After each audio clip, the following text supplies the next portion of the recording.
పేరు శోభ. నేను అంబర్పేట నుంచి వచ్చినాను. ఫస్ట్ ఆఫ్ ఆల్ మేము ఆరోగ్య కార్యకర్తలం. అందరి ఆరోగ్యం కాపాడడానికి మేమున్నాం. మా ఆరోగ్యానికి ఎవరు బాధ్యత? ఎవరిది భరోసా? ఇప్పుడు మా ఆరోగ్యం మేము చూసుకుందామంటే మాకు టైం లేదు. ఇప్పుడు ఈ అక్క చెప్పినప్పుడు నైట్ షిఫ్ట్ పోయినప్పుడు మార్నింగ్ మీరు రావద్దు అని చెప్పాలి కదా! చెప్పరు. ఇప్పుడు మేము ఎవరిని తప్పు పడట్లేదు. ఎందుకంటే మాకు జాబ్ చాట్ అనేది లేదు.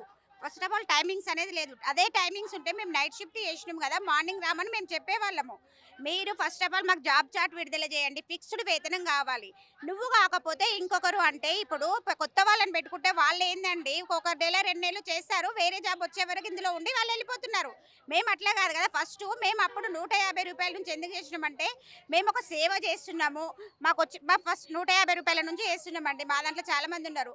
అప్పటి నుంచి చేసినాము. మాకు ఇది ఒక మా డ్యూటీ లాగా కాకుండా మేము ఒక సేవ చేస్తున్నాం. సరే మేము సేవ అన్నప్పుడు మీరు అన్నారు కదా ఫిక్స్డ్ వేతనాలు మీకు లేవు పారితోషకాలు అన్నప్పుడు మీరు ఎందుకు మమ్మల్ని బలవంతం చేస్తున్నారు? బిఎల్ఓ డ్యూటీ చేయాలి, ఎన్సిడి చేయాలి, ఇవన్నీ చేయాలని మీరు ఎందుకు ఆరోగ్య స్వచ్ఛంద సేవా కార్యకర్తలు అన్నారు కదా, మేము స్వచ్ఛందంగా మాకు నచ్చింది మేము చేస్తాము. లేదు మీరు ఇవి చేయాలని ఒకరు వస్తారు, మీరు ఇది చేయాలి, మేము కలెక్టర్ నుంచి మేమే తెచ్చినాం, లేదంటే తీసేస్తున్నారు. అట్లాంటప్పుడు మేము అన్ని పనులు చేయాలన్నప్పుడు మీరు ఫిక్స్డ్ వేతనం పెట్టండి. ఒకరు డెలివరీ అయితే వాళ్ళకు 6 మంత్స్ ఇంటి దగ్గర ఉండలేకపోతున్నారు. ఎందుకంటే మమ్మల్ని తీసేసి ఇంకొకరు పెట్టుకుంటారేమో అని. లేదు మీకు పర్మనెంట్ ఉంది, ఫిక్స్డ్ వేతనం ఉందంటే సెలవు పెట్టుకుంటారు. మేము ఖచ్చితంగా మా వర్క్ పైన మేము కాన్సన్ట్రేషన్ పెట్టి చేస్తున్నాము.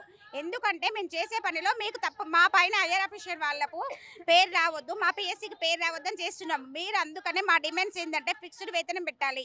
మా ఆరోగ్యానికి మా పిల్లల ఆరోగ్యానికి భద్రత అనేది ఉండాలి. మొన్న కరోనా వచ్చిందండి.